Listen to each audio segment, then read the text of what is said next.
Close your eyes. Imagine you're standing at the edge of a forest. The trees are so dense that sunlight barely penetrates the canopy. You hear something, a child's laughter, distant and hollow, echoing through branches that seem to reach for you like skeletal fingers. You want to run, but your feet won't move, because somewhere deep in those woods, something is watching. Something that has been waiting for over 2 centuries. This is not a campfire story. This is not Hollywood fiction. This is the Blair Witch, and what I'm about to tell you will make you question everything you thought you knew about one of the most terrifying legends in American history. The question that haunts us all. Here's what keeps me up at night. What if I told you that the Blair Witch Project wasn't just a movie? What if the filmmakers stumbled onto something real, something ancient, something that should have stayed buried in the Maryland woods? Before we dive into the nightmare, let me be clear about what we're doing here. We're not reviewing a film. We're excavating a curse.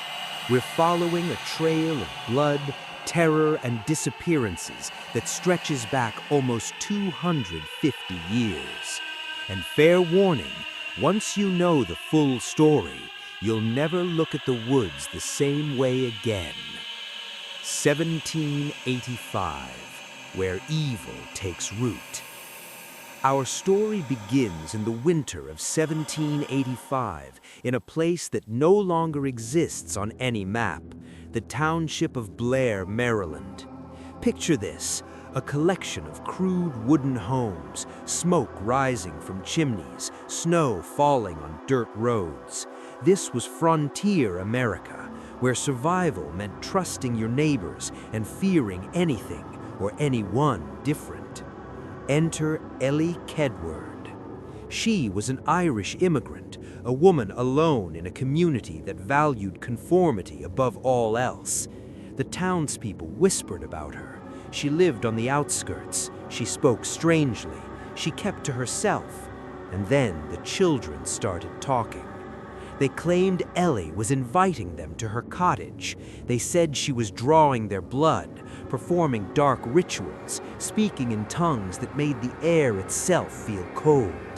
Were these claims true, or were they the paranoid fantasies of scared children in a superstitious age? Here's the terrifying part. It didn't matter.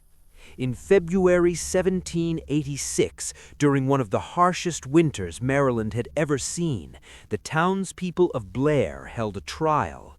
There were no lawyers, no evidence beyond the testimony of frightened children. The verdict was swift and brutal. Guilty of witchcraft. The banishment. What happened next is almost too cruel to imagine. They didn't burn Elly Kedward at the stake or hang her from the town gallows. No, they chose something far more sadistic. They wanted her to suffer. On a freezing winter night, with temperatures well below zero, the townspeople bound Elly Kedward to a wooden cart. They dragged her deep into the Black Hills forest, miles from any shelter, any warmth, any hope of rescue.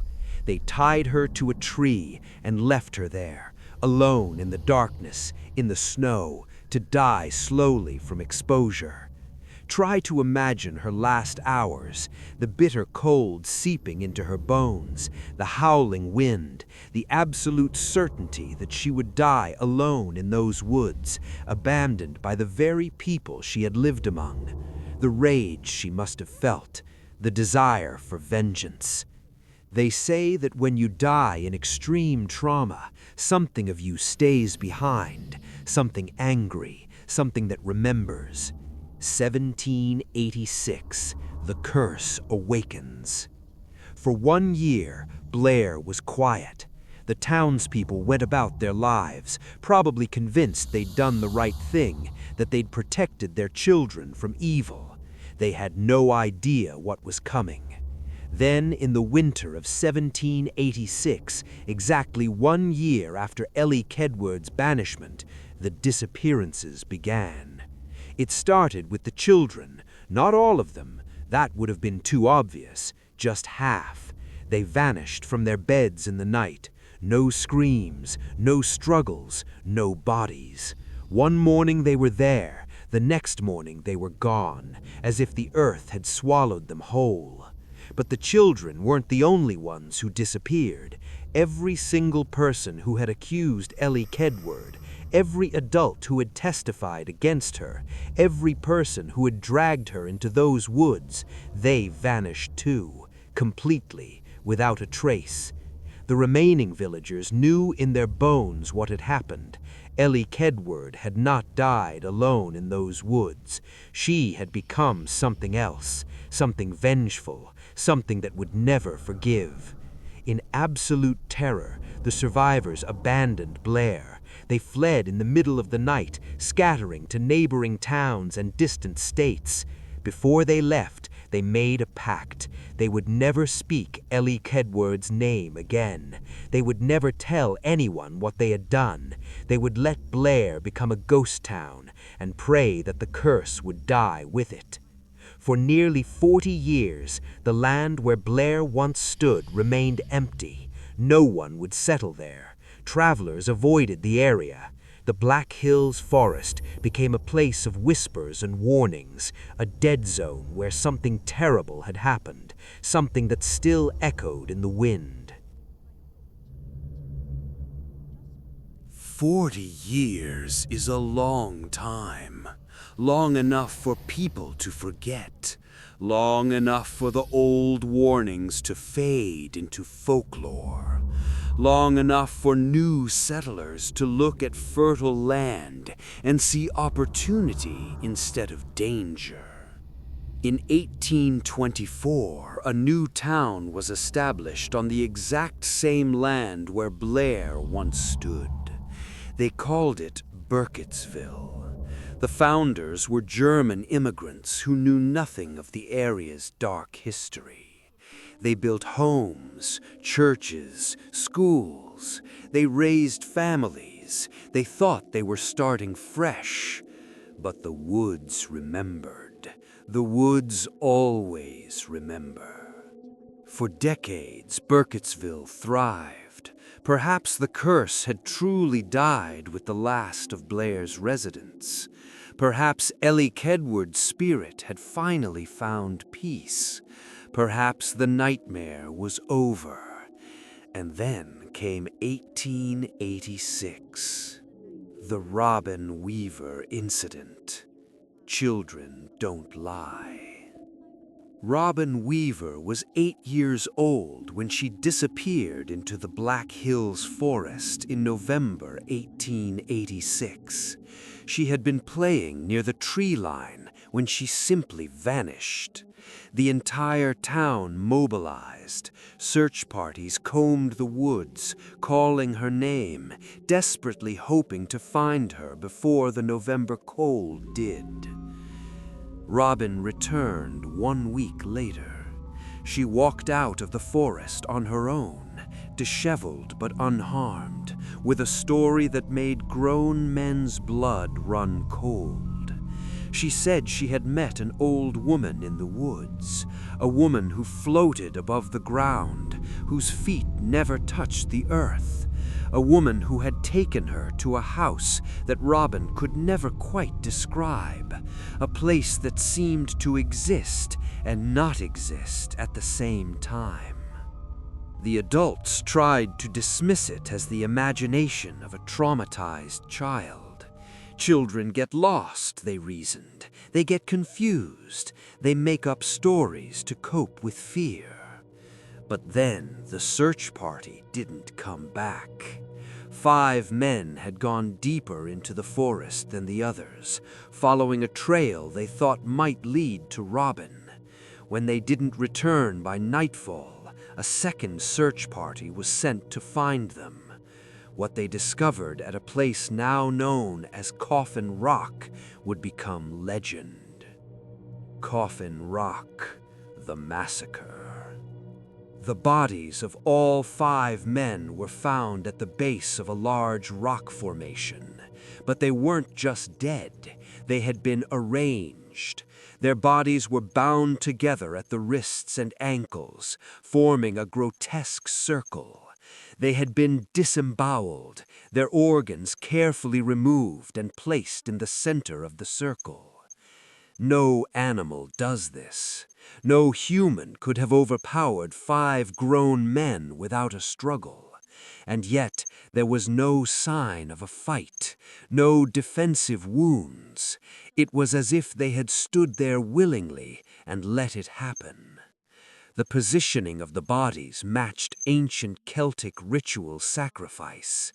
Elly Kedward had been Irish. Elly Kedward had been accused of blood rituals. The witch was back. Robin Weaver's story suddenly didn't seem so fantastical. An old woman who floated above the ground. A woman who had been dead for over a century. A woman who was still killing. But the terror was only beginning. Let me tell you about Rustin Parr, because his story is the stuff of nightmares, the kind you can't wake up from. Rustin Parr was a hermit who lived in a cabin deep in the woods outside Burkittsville. He rarely came to town. He spoke to no one.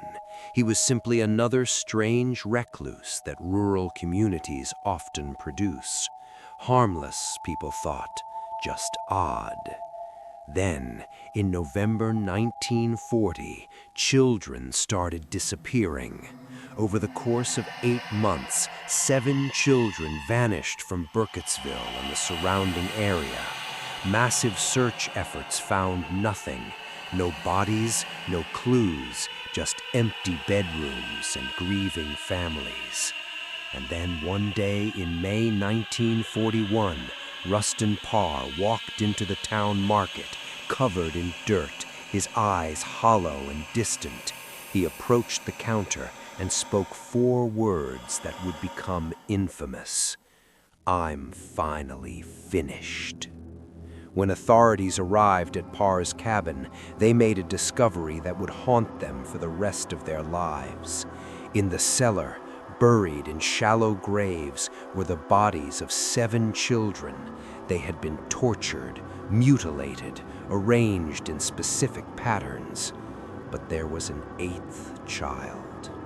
Kyle Brody was found alive in the cabin, standing perfectly still in the corner of the cellar, facing the wall. He hadn't been harmed. He hadn't tried to escape. He was simply standing there, as if he'd been commanded to stay, and he couldn't disobey. When authorities tried to move him, Kyle began screaming. He screamed until his voice gave out, and even then his mouth kept forming silent screams. He was catatonic for weeks.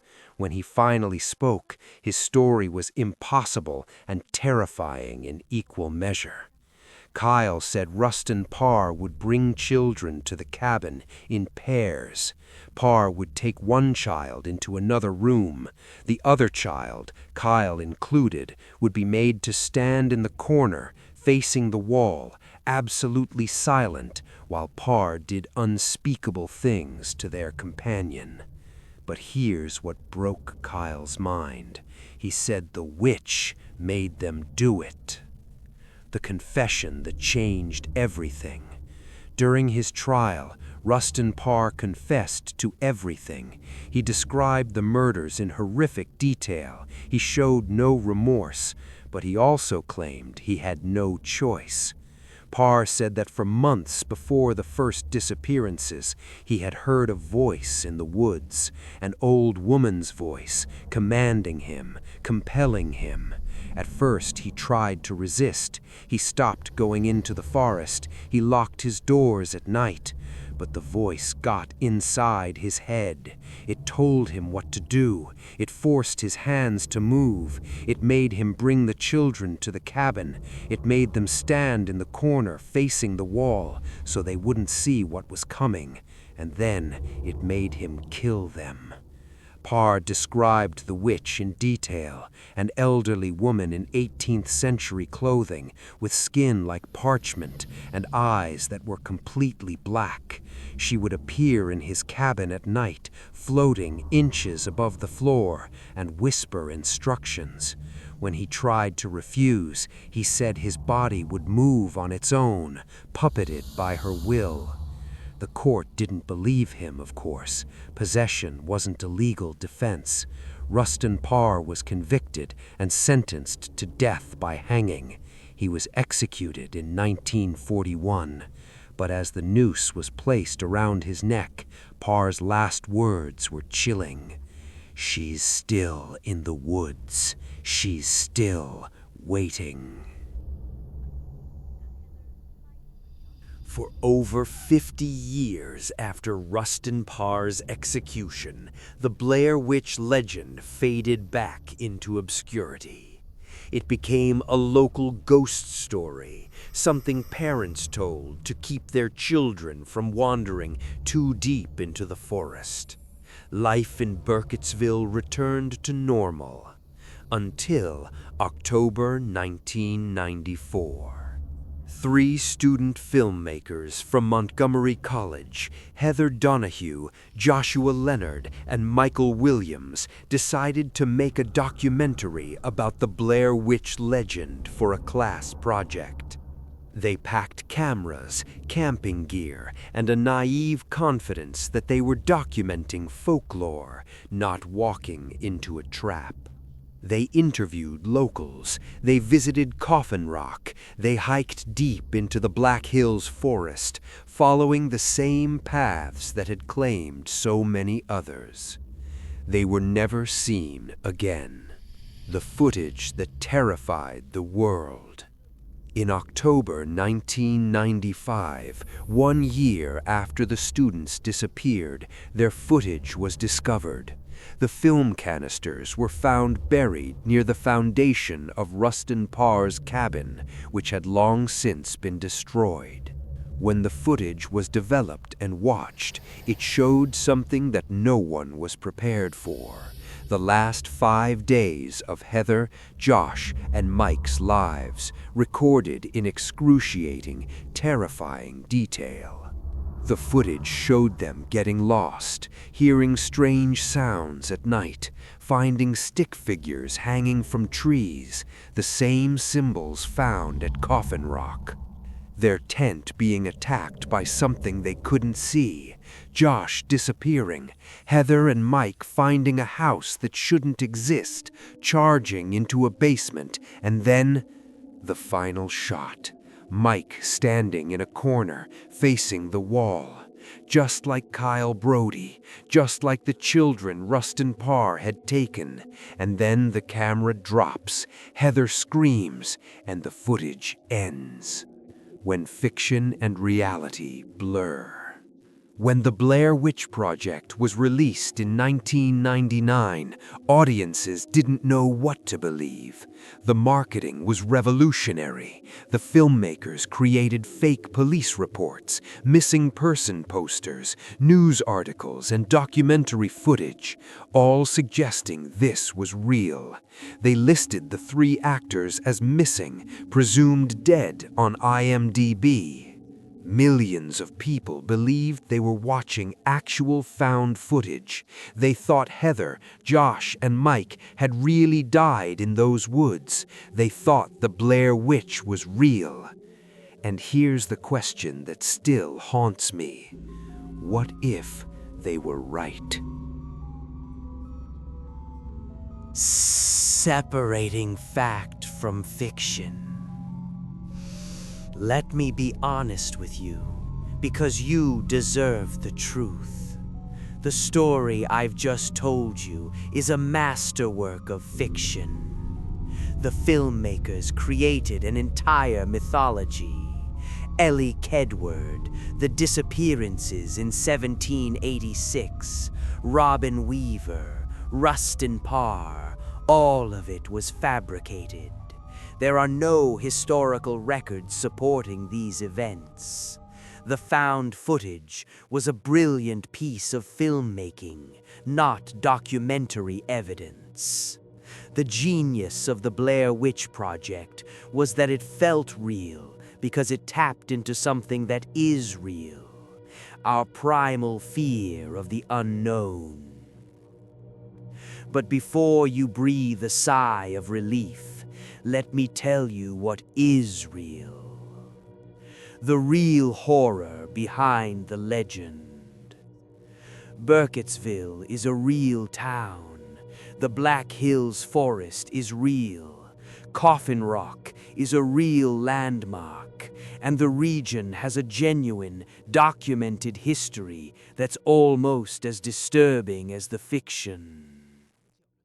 Maryland, like much of colonial America, had its share of witchcraft accusations and executions. While not as famous as Salem, the Chesapeake Bay region saw numerous trials and killings of accused witches throughout the 17th and 18th centuries. These were real people, mostly women, who were tortured and murdered based on superstition and fear. The Appalachian region, which includes western Maryland, has centuries of folklore about strange occurrences in the woods, mysterious disappearances, unexplained sounds, figures seen between the trees. These stories existed long before the movie. The filmmakers didn't invent the fear, they just gave it a name. The power of modern myth. What makes the Blair Witch so powerful is that it's a modern myth created in real time.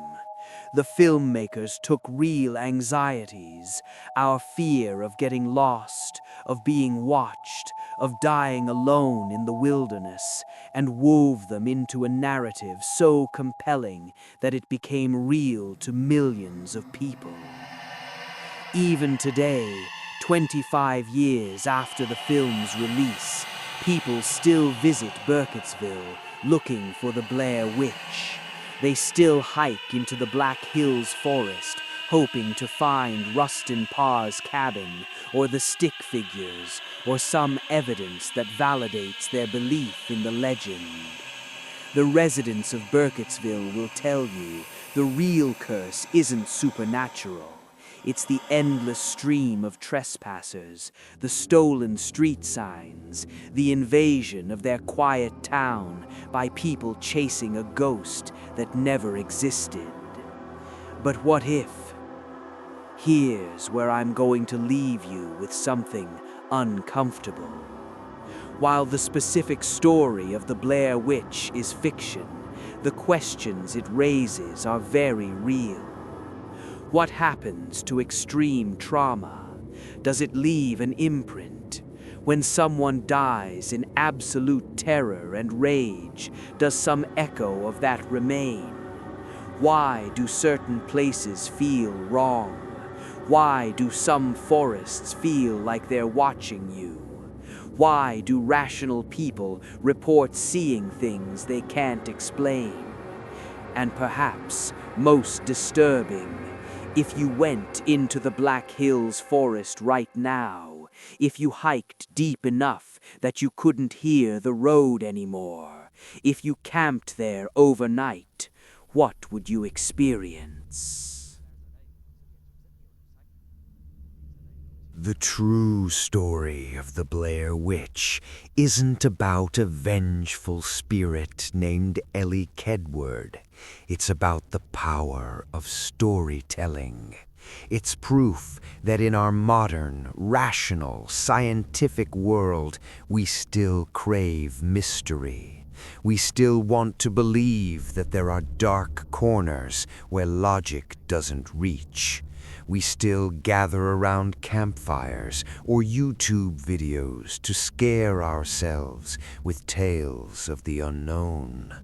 The Blair Witch is folklore created for the internet age. It's a campfire story through film, websites, and viral marketing.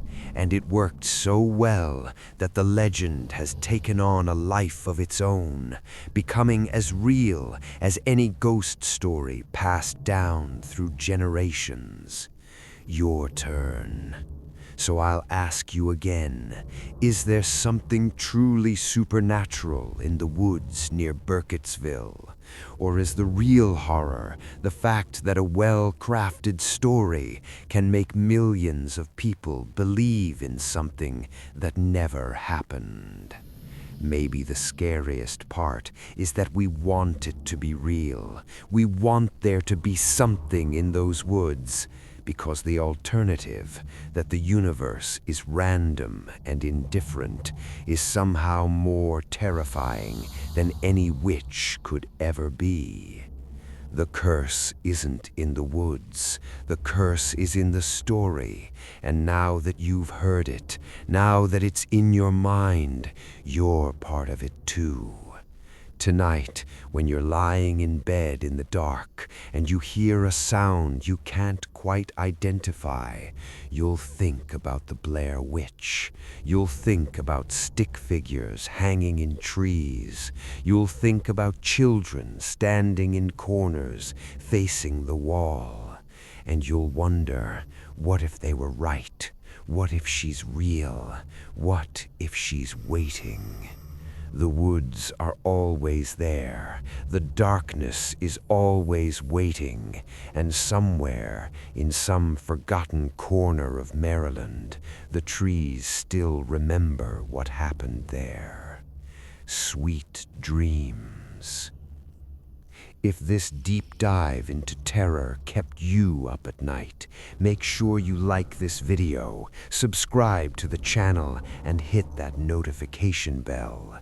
Drop a comment below and tell me, do you believe? Have you ever experienced something in the woods you couldn't explain? Share your stories if you dare. And remember, some legends are born from truth, and some truths are stranger than any legend. Stay curious, stay scared, and whatever you do, don't go into the woods alone.